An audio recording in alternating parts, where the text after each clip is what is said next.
Hi everyone, Assalamu alaikum. Welcome back to my channel. ഇന്ന് ഞാൻ മാഷാ അല്ലാ എന്നാണ് എഴുതാൻ പോകുന്നത്. ഡബിൾ പെൻസിൽ മെത്തേഡ് യൂസ് ചെയ്തിട്ടാണ് ഞാൻ ഈ ഒരു ഹോൾ കാലിഗ്രഫി ചെയ്യാൻ പോകുന്നത്.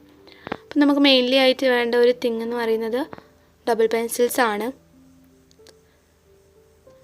ഡബിൾ പെൻസിൽസ് റബ്ബർ ബാൻഡ്സ് വെച്ച് കണക്ട് ചെയ്ത് കൊടുത്തതാണിത്. അത് നിങ്ങൾ വീഡിയോയിൽ കാണുന്ന പോലെ തന്നെ കണക്ട് ചെയ്ത് കൊടുത്താൽ മതി. മാഷാ അല്ലാ എന്നതിൻ്റെ ഒരു അറബിക് കാലിഗ്രഫി ഡിസൈൻ ഞാൻ ഗൂഗിളിൽ നിന്ന് സേവ് ചെയ്തിട്ടുണ്ടായിരുന്നു. അത് നോക്കിയിട്ടാണ് എഴുതുന്നത്. ഈ ഒരു കാലിഗ്രഫി എഴുതുമ്പോൾ നമ്മൾ ഡബിൾ പെൻസിൽസ് 80 ഡിഗ്രി ആംഗിളിലാണ് ഹോൾഡ് ചെയ്യേണ്ടത്. അപ്പോൾ മാത്രമേ നമുക്കൊരു കലമിൻ്റെ സ്ട്രക്ചർ കിട്ടുള്ളൂ. ഫുള്ളി ആയിട്ട് കിട്ടില്ലെങ്കിലും കുറച്ചൊക്കെ കിട്ടുള്ളൂ. പിന്നെ ഈ ഒരു പാർട്ട് ഞാൻ സ്പീഡ് മോഷനിൽ ഇട്ടിട്ടില്ല.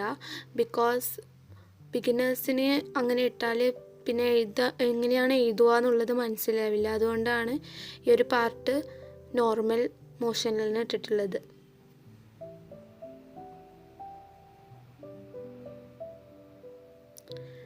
പിന്നെ ഡബിൾ പെൻസിൽ മെത്തേഡ് യൂസ് ചെയ്തിട്ട് നമുക്ക് വലിയ സൈസിൽ മാത്രമേ ഫോൺസ് എഴുതാൻ പറ്റുള്ളൂ. അതായത് വലിയ സൈസിലുള്ള കാലിഗ്രഫീസ് മാത്രമേ നമുക്ക് എഴുതാൻ പറ്റുള്ളൂ. ചെറിയ സൈസിലുള്ളതൊന്നും നമുക്ക് എഴുതാൻ പറ്റില്ല. ഈ ഒരു ഡബിൾ പെൻസിൽസിൻ്റെ സൈസ് കൂട്ടുക എന്നല്ലാതെ നമുക്കത് കുറക്കാൻ കഴിയില്ല. പിന്നെ ഡബിൾ പെൻസിൽസ് വെച്ച് എഴുതുമ്പോൾ വേറൊരു മിസ്റ്റേക്ക് എന്ന് പറയുന്നത് നമുക്ക് എഴുതുമ്പോൾ കറക്റ്റ്ലി ആയിട്ട് കലം കൊണ്ട് എഴുതിയ പോലെ കിട്ടില്ല. അപ്പോൾ ചില പാർട്ടൊക്കെ നമുക്ക് കറക്ഷനും അതുപോലെ തന്നെ കണക്റ്റ് ചെയ്യേണ്ടതുണ്ട്. അതൊക്കെ നമ്മൾ ഒരു സിംഗിൾ പെൻസിൽ യൂസ് ചെയ്തിട്ട് കണക്ട് ചെയ്ത് കൊടുത്താൽ മതിയാവും. വീഡിയോയിൽ എവിടെയൊക്കെയാണോ കണക്റ്റ് ചെയ്ത് കൊടുക്കുന്നത് അവിടെയൊക്കെ നിങ്ങൾ കണക്ട് ചെയ്ത് കൊടുക്കുക. അതുപോലെ തന്നെ കറക്ഷൻ ചെയ്ത് കൊടുക്കുന്ന പാർട്സൊക്കെ കണ്ടാൽ തന്നെ മനസ്സിലാവും. റെഫറൻസ് ബുക്കും ഇതും തമ്മിൽ കമ്പയർ ചെയ്താൽ വേഗം മനസ്സിലാവും. പിന്നെ ലുലുഫ് ഇട്ട് കൊടുക്കുകയാണ്. അപ്പോൾ ലുലുഫ് എങ്ങനെ ഇടണം എന്ന് അറിയാത്തവർ ഈ ഒരു പാർട്ട് സ്ലോയിൽ കണ്ടാൽ മതിയാവും.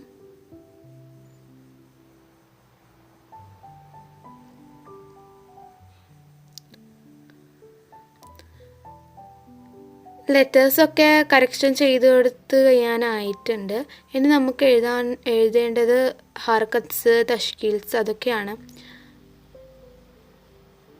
ഇപ്പോൾ തഷ്കീൽസും ഹർക്കത്സൊക്കെ നമ്മൾ സിംഗിൾ പെൻസിൽ വെച്ചിട്ട് തന്നെ ചെയ്യാൻ നോക്കുക.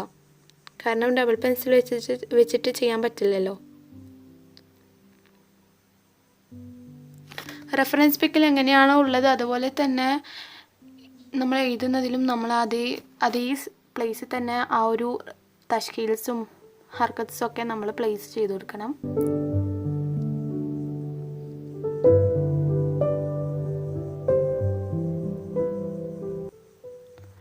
ഇവിടെ ഹർക്കത്സ് മാർക്ക് ചെയ്ത് കഴിഞ്ഞിട്ടുണ്ട്. ഇനി വരുന്നത് കളറിംഗ് പാർട്ടാണ്. അടുത്ത പാർട്ട് കളറിംഗ് പാർട്ടാണ്. കളറിംഗ് പാർട്ടിന് വേണ്ടിയിട്ട് ഞാൻ എടുക്കുന്ന മാർക്കർ ചിസൽ ടിപ്പുള്ള മാർക്കറാണ്. ഇത് അഫോർഡബിൾ റേറ്റിൽ എല്ലാ സ്റ്റേഷനറീസിലും അവൈലബിൾ ആണ്. കളറ് ചെയ്യുമ്പോൾ ഫസ്റ്റ് ഔട്ട്ലൈൻ വരച്ചിട്ട് മാത്രം ഉള്ളിൽ ഫില്ല് ചെയ്ത് കൊടുക്കുക. അങ്ങനെ ചെയ്യുമ്പോൾ കളറ് പുറത്താവുന്ന ചാൻസ് കുറഞ്ഞ് കിട്ടും. പിന്നെ ഈ കളറിംഗ് പാർട്ടൊക്കെ സ്പീഡ് കൂട്ടാമല്ലോ. കളർ എങ്ങനെ ചെയ്യേണ്ടത് എല്ലാവർക്കും അറിയുന്നതല്ലേ. അധികം ഈ പാർട്ടൊക്കെ സ്ലോ ആക്കുവാണെങ്കിൽ വീഡിയോ ലാഗ് ആവാൻ ചാൻസ് ഉണ്ട്. അപ്പോൾ കാണാനൊരു ഇൻട്രസ്റ്റ് ഉണ്ടാവില്ല. അതുകൊണ്ടാണ് കേട്ടോ. ഇനി ഹർക്കത്സ്, തഷ്കീൽസൊക്കെ നമുക്കൊരു പോയിൻ്റ് ടിപ്പുള്ള സ്കെച്ച് പെന്നിനെ യൂസ് ചെയ്തിട്ട് കളർ ചെയ്തെടുക്കാം. And here I finished my whole calligraphy. ഇതാണ് ഇതിൻ്റെ ലാസ്റ്റ് ലുക്ക് എന്ന് പറയുന്നത്. അപ്പോൾ വീഡിയോ ഇത്രയേ ഉള്ളൂ. എല്ലാവർക്കും ഇഷ്ടപ്പെട്ടെന്ന് വിചാരിക്കുന്നു. ഇഷ്ടപ്പെട്ടാൽ ലൈക്ക് ചെയ്യുക, ഷെയർ ചെയ്യുക, കമൻറ്റ് ചെയ്യുക, നിങ്ങളുടെ സജഷൻസ് കമൻറ്റ് ചെയ്യുക. ഈ ഒരു കാലിഗ്രഫി ട്രൈ ചെയ്യുക. And that's all for today. Thank you.